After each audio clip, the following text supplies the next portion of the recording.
Criciúma e região correm o risco de perder o serviço aeropolicial. O Ministério da Saúde liberou novo protocolo para tratamento com os medicamentos Sofosbuvir e Daclastavir para pacientes com hepatites B e C. Hoje é terça-feira, dia de conferirmos as ofertas de empregos disponíveis no sul do estado. O Congresso Nacional segue na expectativa de uma nova denúncia contra o presidente Michel Temer. No esporte, as notícias do Tigre, que aproveita os últimos dias de treinamentos antes da retomada da Série B. As notícias de Criciúma e do sul de Santa Catarina você confere a partir de agora. No ar pela TV Primavera, Informe Região.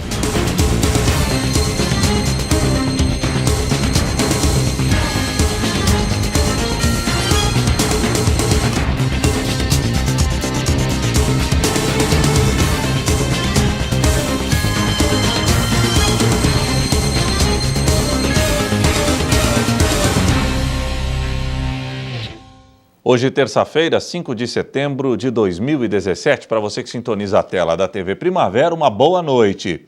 Depois de muito tempo de luta, Criciúma e região finalmente conquistaram o serviço aéreo policial, o SAER. Porém, essa conquista poderá ser frustrada. Prestes a encerrar o contrato com a empresa que aluga o helicóptero, o governo do estado poderá suspender o serviço no sul catarinense. Entenda melhor essa história através da reportagem da jornalista Morgana Salvador. A aeronave do SAER pode ficar sem operar por um tempo, mas a situação ainda não está definida. Tudo isso porque dia 19 de setembro finaliza o contrato de locação da aeronave e, com isso, é necessário que um novo edital ocorra.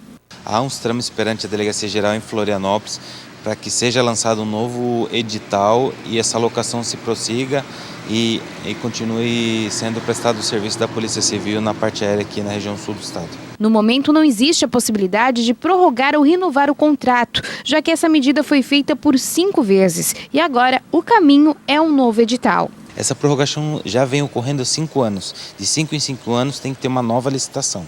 Então, vai ser lançada uma nova licitação assim que conseguir angariar os recursos para isso. E o que pode acontecer, isso está sendo estudado pela Delegacia Geral na parte jurídica, a contratação emergencial de uma aeronave até que ocorra essa licitação. Então, é 2 posições. Ou lance-se o edital para que contrate uma nova aeronave ou faça esse contrato emergencial. Mas isso são questões jurídicas que estão sendo acertadas pela Delegacia Geral. Diante de tantas possibilidades, é difícil nesse momento precisar o tempo que ficaríamos sem o trabalho do SAER. Isso é difícil precisar porque tem várias vertentes que pode ocorrer numa licitação. Porém, se houver contratação direta, num contrato emergencial, talvez nem pare. Então, sim, são circunstâncias que vão se desenvolver por essas semanas que a gente vai ver o que de fato vai ocorrer. O que é certo é que pode ocorrer uma interrupção temporária do serviço. Jamais o SAER vai sair da região sul, apenas para deixar bem frisada essa situação. A aeronave, neste momento, não está em Criciúma, já que está apoiando um trabalho em Tijucas. No entanto, nos últimos dias teve um trabalho intenso e fundamental na região e em todo o estado devido aos atentados. A gente presta um apoio em toda a região sul do estado. Nós já fomos prestar apoio em Araranguá, Tubarão e precisamente aqui em Criciúma está sendo mais forte o trabalho por conta dos atentados que estão se concentrando aqui. Mas a aeronave, sem dúvida nenhuma, exerce um papel gigantesco nessa sensação de segurança e os resultados estão aí à mostra que, de fato, a aeronave é fundamental para a região sul do estado, não só nessa parte de segurança, como na questão do aeromédico também. O Ministério da Saúde liberou o novo protocolo para tratamento com os medicamentos Sofosbuvir e Daclastavir para pacientes com hepatites B e C. Uma boa notícia para quem sofre desta enfermidade aqui na região. O Ministério da Saúde está ampliando o tratamento para pessoas com hepatite. Ao todo, 135 mil pessoas foram diagnosticadas com a hepatite C no país. Esse novo tratamento é indicado para todas as hepatites. O Ministério da Saúde acabou de lançar o seu novo programa para tratamento dos pacientes portadores de hepatite B e de hepatite C. As maiores mudanças e para melhor foram para o grupo de hepatite C. A gente pode dizer que os pacientes que eram tratados eram pacientes com maior grau de doença, quase próximo à cirrose ou já com cirrose. A grande mudança ocorreu que agora os pacientes que têm uma pequena inflamação no fígado, que nós chamamos de fibrose tipo 2, já tem direito a essa medicação. Um chamamento também está sendo feito para as pessoas que já foram diagnosticadas e não compareceram mais ao ambulatório viral. Neste momento, está sendo solicitada a presença de todos para que os casos sejam avaliados. A nossa principal intenção dessa reportagem é chamar aquele paciente como portador de hepatite C e ao nosso ambulatório, porque ele pode ter acesso a esse remédio. Fortalecendo a ideia que a hepatite C tem cura, hoje nós chegamos a mais de 95% dos casos curados. Não se usa mais aqueles remédios que causavam depressão, angústia, queda de cabelo, anemias intensas, até 2 anos de tratamento. Hoje o tratamento é com comprimidos de baixíssimos efeitos colaterais, no máximo de 24 semanas, a maioria é só 12 semanas, ou seja, dá 3 meses apenas. A hepatite é uma doença silenciosa. Reflexo disso é que tem apenas 170 pacientes diagnosticados com a doença em Criciúma. Por isso, toda atenção com os sintomas é fundamental. A doença cardíaca, a diabetes, está muito associada a isso aí. Doença de pele, reumatismo, a hepatite C está muito ligada. Então, ela passa a ser silenciosa naquela relação que está ligada ao fígado, na qual o sintoma ou a ideia se vincula ao fígado, mas ela está bem aparente em outras patologias. A hepatite B também ela é silenciosa em torno de sintomas específicos, mas também está envolvida com doenças da articulação, doenças renais, enfim. Vamos lá fazer o exame, vamos fazer os controles, vamos fazer medicações quando necessário e vamos em busca da cura, né? O tratamento acontece em um período curto e garante 96% de cura. Esses remédios vêm através de um processo médico que é feito através das prefeituras, das áreas especializadas, que juntam uma série de documentos que encaminham para a capital do estado, chamado DIAF, no setor, lá onde é feita a leitura do processo, e esses remédios depois são garantidos àquele paciente, que recebe eles mensalmente, ok? Para aquele paciente que está tomando a medicação, a gente vai verificando alguns efeitos colaterais que ele possa ter. Hoje quase ninguém tem, certo? E depois se faz uma programação de retorno de exames laboratoriais e no final do tratamento, e, melhor dizendo, 3 meses após o final do tratamento, é que se vai avaliar se houve a eliminação do vírus ou não. Se foi negativo, se o vírus está morto, podemos quase considerar como curado para sempre. A seguir, o Congresso Nacional segue na expectativa de uma nova denúncia contra o presidente Michel Temer.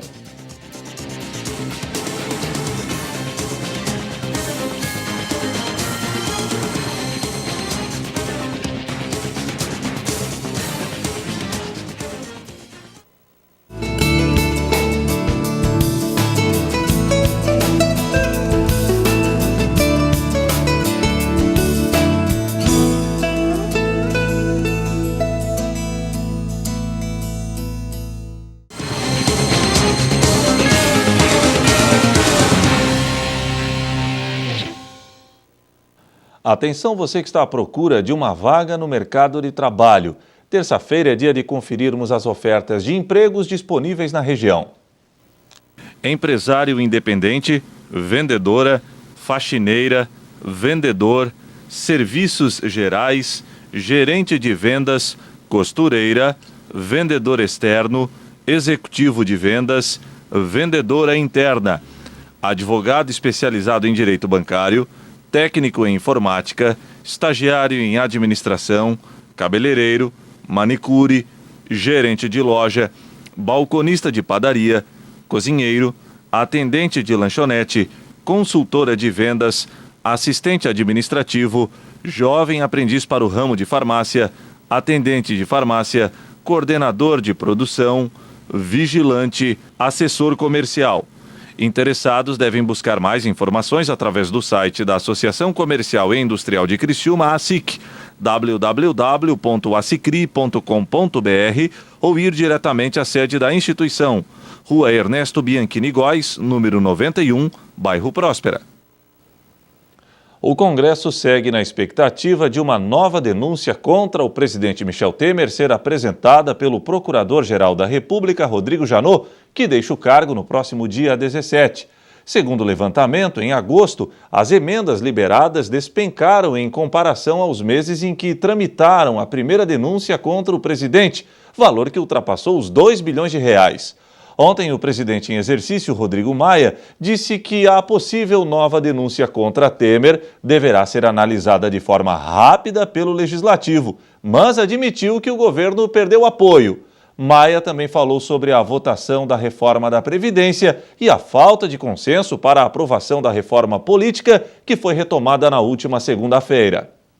Nesta semana de feriado prolongado, o Congresso parece ter entrado em um compasso de espera. É que no meio político há a expectativa de que o Procurador-Geral da República, Rodrigo Janot, apresente nos próximos dias uma nova denúncia contra o presidente Michel Temer, baseada, assim como a primeira, em fatos narrados pelas delações de executivos da JBS. Janot, que deixa o cargo à frente da PGR no próximo dia 17, estaria aguardando somente a homologação da delação do doleiro Lúcio Funaro pelo ministro Edson Fachin, do Supremo Tribunal Federal, para a apresentação da nova denúncia. Temer, nos últimos compromissos da viagem à China, evitou falar sobre a crise política no país. Alegando a agenda cheia, o presidente não concedeu entrevista a jornalistas e prometeu falar somente nesta terça-feira, antes de embarcar para o Brasil. Segundo o levantamento, o governo empenhou em agosto 199 milhões de reais em emendas parlamentares, valor bem menor do que os 2 bilhões de reais empenhados em junho e 2 bilhões e 200 milhões em julho, meses em que tramitou no Congresso a denúncia por corrupção passiva contra Temer. As emendas parlamentares são recursos previstos no orçamento. É dinheiro que deve ser aplicado em projetos e obras em estados e municípios. A aplicação é uma indicação de deputados e senadores, mas o Palácio do Planalto tem autonomia para definir como elas serão aplicadas ao longo dos meses. Na época da denúncia contra Michel Temer, era bastante comum ver entra e sai de parlamentares no gabinete presidencial. Eram políticos atrás das emendas que estavam sendo liberadas quase todos os dias.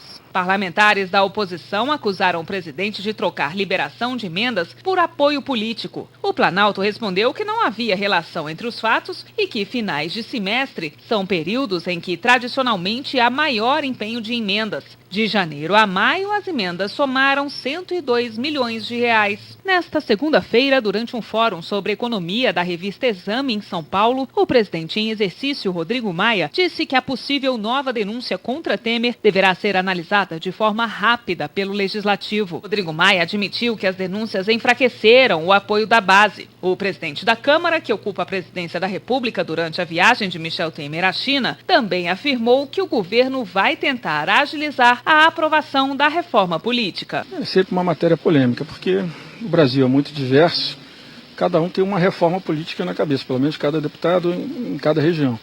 Mas acho que hoje a gente vai conseguir afunilar num texto, tentar avançar no sistema eleitoral, que é muito importante, que a gente possa garantir para 22 o distrital misto, com uma transição com o sistema atual, com um majoritário chamado distritão, para que a gente possa oferecer à sociedade, pelo menos em 22, um sistema que é forte na Alemanha, que consolidou a democracia alemã e que legitimou os mandatos dos parlamentares. Nós estamos precisando disso, um sistema que legitime. A gente sabe que nenhum dos dois, no curto prazo, faz isso, mas se tiver que passar por uma transição para garantir o distrital misto para 22, eu acho que é uma vitória. O único item da pauta na Câmara dos Deputados nesta segunda-feira era a análise da PEC de relatoria da deputada Sheridan do PSDB, que prevê o fim das coligações partidárias para as eleições proporcionais e a criação de uma cláusula de desempenho para acesso a recursos do fundo partidário e ao horário gratuito de rádio e TV. A seguir, as notícias do Tigre, que aproveita os últimos dias de treinamentos antes da retomada da Série B.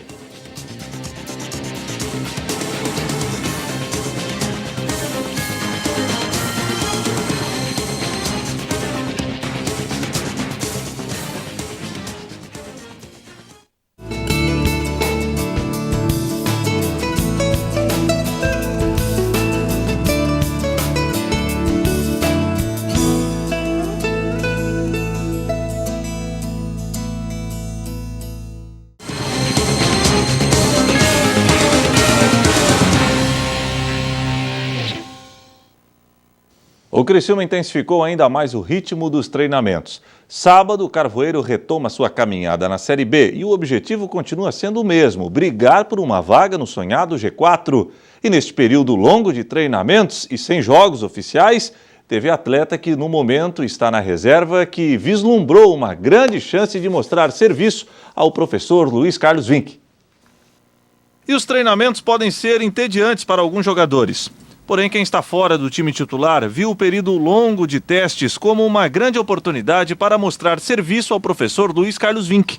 Calil, reserva imediato do artilheiro Lucão, é um exemplo disso. Eu pretendo ter sequência no Criciúma desde quando eu subi profissional, que eu fui um atleta que não tive muita sequência, mas eu sempre trabalhei com paciência e quando eu tive a oportunidade eu encarei da melhor forma possível, mesmo tendo pressão, igual lá em Recife. Era um jogo difícil contra o Santa Cruz, acho que o campo era pesado, o clima estava meio pesado pela derrota contra o Brasil de Pelotas, mas eu mantive focado, o grupo me deu confiança e isso foi o primordial para mim fazer um bom jogo. E não foram apenas os reservas que estavam atentos à oportunidade. O próprio treinador Luiz Carlos Vinck também estava ligado na desenvoltura dos atletas. Calil confessou aos jornalistas que cobrem o dia a dia do clube quais as orientações que o chefe passou especialmente para ele nesse período de entre-safra de jogos. Ele cobrou para mim que eu ficasse mais posicionado, centralizado, que eu pudesse entrar rasgando na área, no primeiro pau, nos cruzamentos, aproveitar bem, fazer a parede, aproximar os meias. Isso que ele cobrou de mim, questões táticas simples, na questão defensiva voltar no meio de campo, junto com o meia, que no caso era o Jefferson, foi essas questões que ele fez a abordagem. Mas todo atacante vive mesmo de gols. Este seria o principal argumento para reivindicar uma vaga no time titular. O gol no time principal do Calil ainda não saiu. E o atacante espera ansiosamente por este momento. Muito ansioso, né? Porque tá batendo sempre na trave, várias vezes bateu realmente na trave, outras os goleiros fizeram um milagre.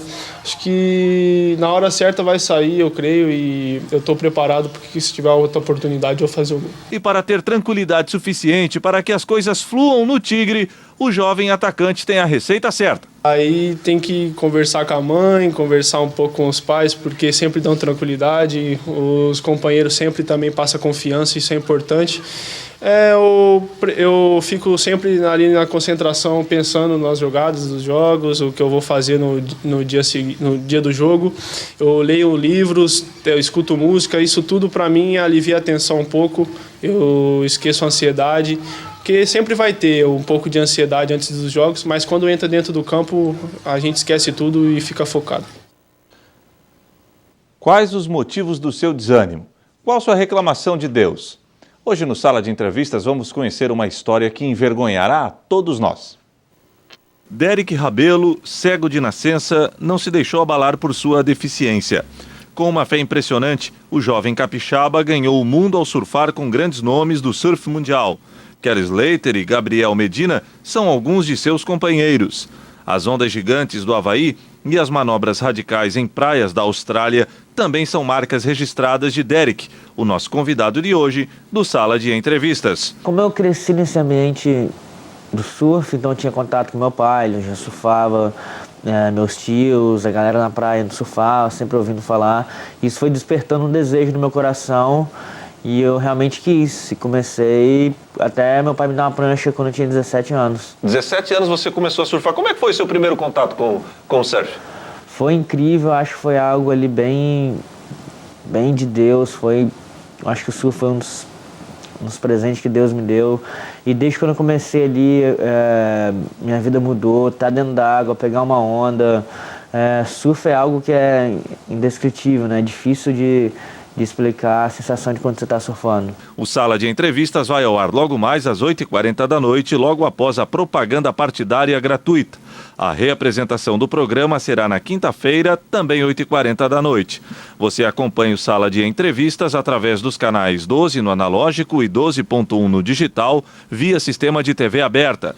Assinantes da NET TV a cabo sintonizam a programação da TV Primavera de Criciúma através do canal 13. Os da GVT, canal 12. Eu sou o Derek Rabelo e terça-feira estarei aqui na TV Primavera.